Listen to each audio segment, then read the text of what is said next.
Welcome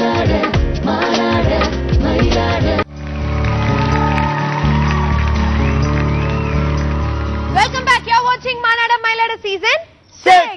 அடுத்தது உங்களுக்காக perform பண்ண வராங்க கிரீஷ் and Sunita.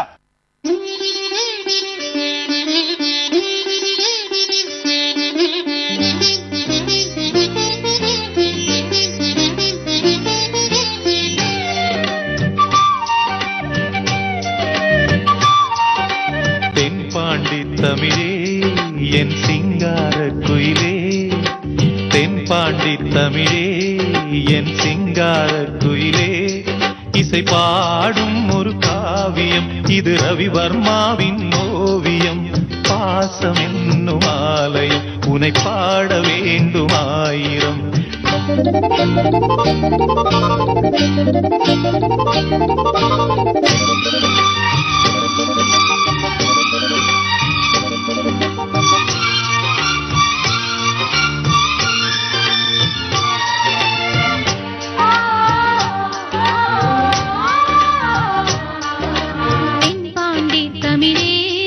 என் சிங்கார குயிலே, தென்பாண்டி தமிழே என் சிங்கார குயிலே.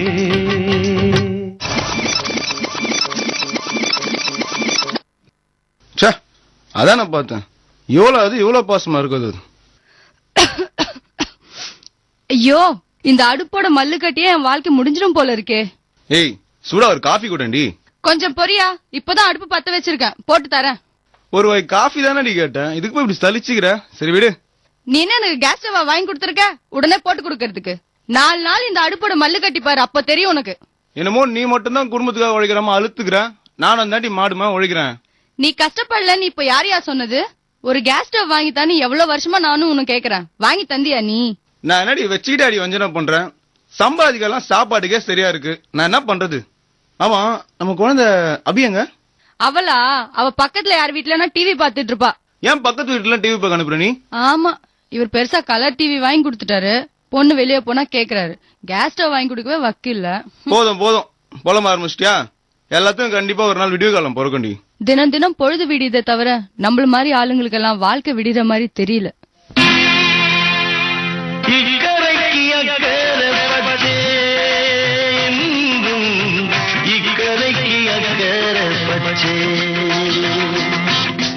இல்லாத பொருள் மீது எல்லோர்க்கும் ஆசை வரும், இக்கரைக்கு அக்கறை பச்சை என்றும், இக்கரைக்கு அக்கறை பச்சை.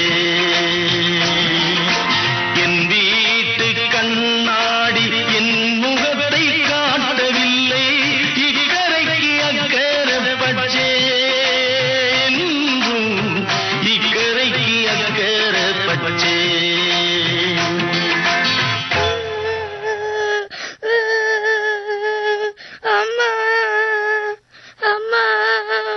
என்னம்மா, என்னாச்சு?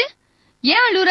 அம்மா பக்கத்து வீட்டுல டிவி போனோமோ, அந்த ஆன்டி இனிமே டிவி பார்க்க வரக்கூடாதுட்டு திட்டி வெளியில அமிச்சிட்டாங்க.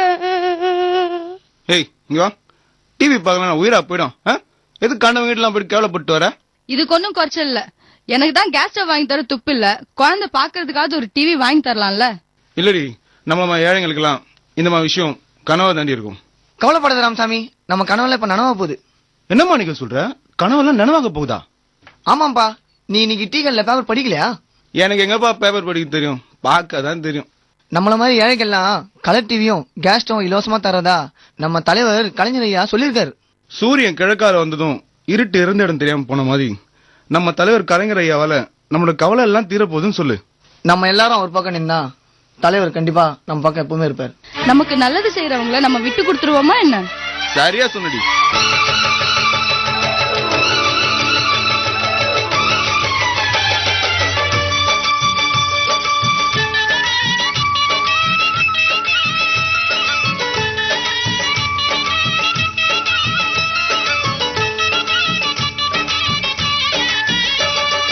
விளக்கேத்து விளக்கேத்து வெள்ளிக்கிழமை, விளக்க போல வெளிச்சமாகும் நம்ம நிலைமை. விளக்கேத்து விளக்கேத்து வெள்ளிக்கிழமை, விளக்க போல வெளிச்சமாகும் நம்ம நிலைமை.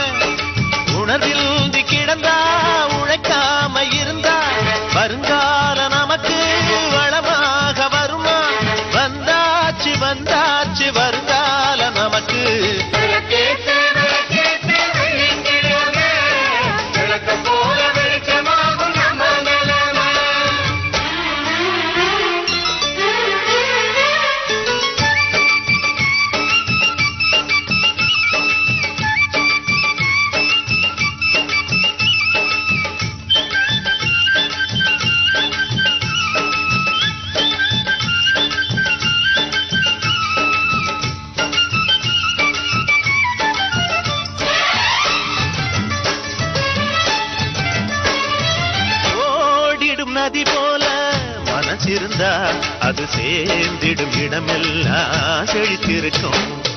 ஊருல உன் போல உள்ளம் வருமா, பேருல உன் பேர சொல்ல வருமா? சொத்துக்கு சுத்துறதாரு, இங்கு நித்தமும் அழுவதாரு, நேர் செல்லும் ஒரு பிள்ளை பேர் சொல்லும் ஒரு பிள்ளை.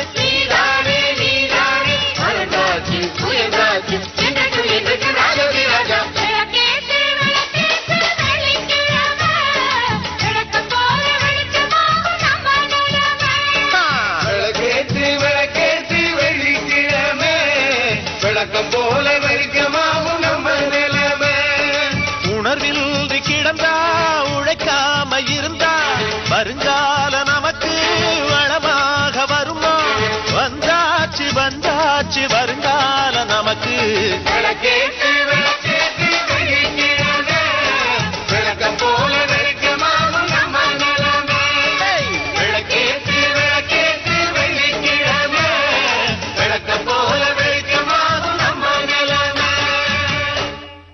என்ன ராமசாமி, ரொம்ப சந்தோஷமா இருக்க போல இருக்கு. இருக்காதா பின்ன? நம்மள ஏழைங்க வாழ்க்கையில இப்பதானப்பா கொஞ்சம் வெளிச்சம் வந்திருக்கு. தலைவர் இதோட நிறுத்தலப்பா. கருவறையில தொடங்கி கல்லறை வரைக்கும் ஏழைங்க வாழ்க்கையில எல்லா கட்டத்திலையும் உதவுற மாதிரி பல அற்புதமான திட்டங்களை இப்பவும் அறிவிச்சுக்கிட்டு இருக்காரு. நேத்திக்கு சொன்னதை இன்னைக்கு செஞ்சவங்க இன்னைக்கு சொல்றதை நாளைக்கு கட்டாயம் செய்வாங்கப்பா. இது நமக்கு மட்டும் இல்ல, நாட்டு மக்களாக எல்லாருக்கும் தெரியும்.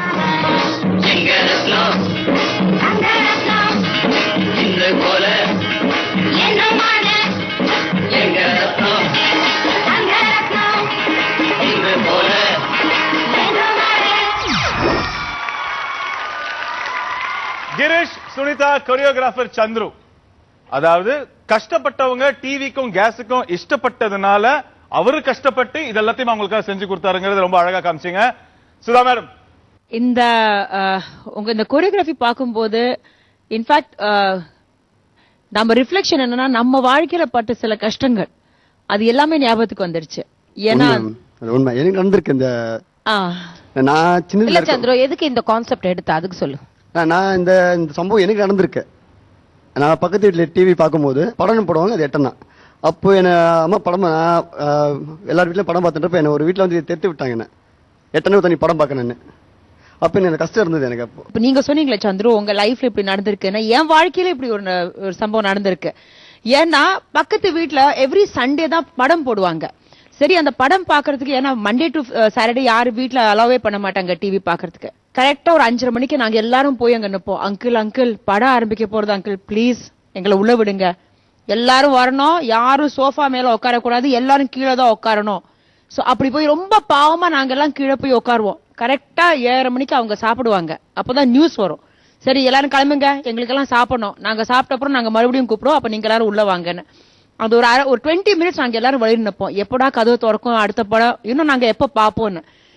சோ அந்த ரிஃப்ளெக்ஷன் நான் இந்த பெர்ஃபார்மன்ஸை பார்க்கும்போது நான் என் சைல்ட்ஹுட் நான் திங்க் பண்ணியிருந்தேன். அண்ட் ஒரு நாள் இதே மாதிரி ஒரு நல்ல படம் நாங்க போனப்போ, இல்ல இன்னைக்கு எல்லாரும் அங்க டிவி ஆன் பண்ண போறதில்ல, கெஸ்ட் வந்திருக்காங்க, நீங்க வரக்கூடாதுன்னு கதவை சாத்திட்டாங்க. பக்கத்து வீடுனா நான் பால்கனிலேயே உட்காந்துட்டு புக்கு படிச்சிருந்தேன். பட் கம்ப்ளீட் படம் நான் கேட்டுட்டு இருந்தேன். அதே படம் என் வீட்டுல டிவி வந்த அப்புறம் ஃபர்ஸ்ட் நான் டிவிடி வாங்கின அப்புறம் அந்த படம் தான் பார்த்தேன். ஏன்னா ஒரு வெஞ்சன்ஸ், ஏன்னா அந்த வீட்டுல என்ன லவ் பண்ணலையா, அந்த படம் நான் கண்டிப்பா பார்த்தே ஆகணும்னு சொல்லி.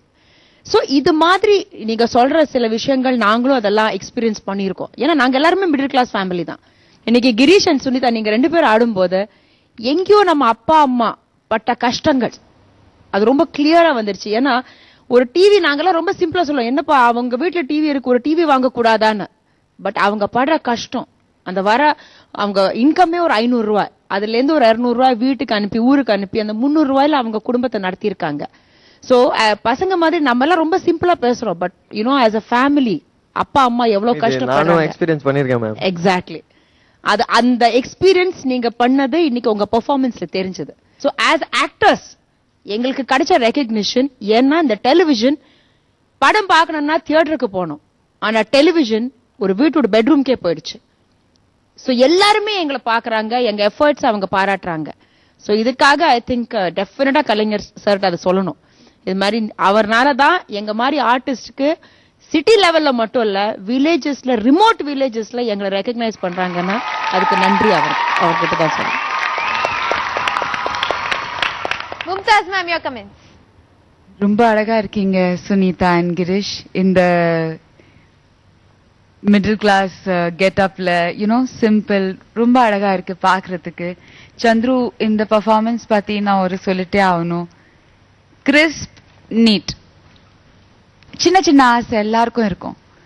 அது எவ்வளவு பேர் நிஜத்துல அந்த ஆசை ஃபுல்ஃபில் ஆகுறது பார்க்க முடியும்.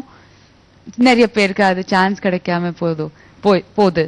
பட் கலைஞர் மூலியமா நமக்கு தமிழ்நாட்டு மக்களுக்கு அட்லீஸ்ட் அந்த சின்ன சின்ன ஆசை அவர் பார்த்துடுறாரு. அந்த குழந்தை மூஞ்சில அந்த சிரிப்பு, நேச்சத்துல எவ்வளவு சின்ன சின்ன குழந்தை அதை சந்தோஷப்பட்டிருப்பாங்க. இப்ப என் வீட்டுல கூட கலர் டிவி இருக்கு, அந்த மாதிரி சொல்லிருப்பாங்க. அதை யோசிச்சு பார்த்தா ரொம்ப ஃபீலிங்கா இருக்கு. கண்டிப்பா அவருக்கு நிறைய பேரோட பிளெஸிங்ஸ், குட் விஷஸ் இருக்கும். ஏன்னா அவங்க நிறைய பேருக்கு சந்தோஷம் கொடுத்திருக்காங்க.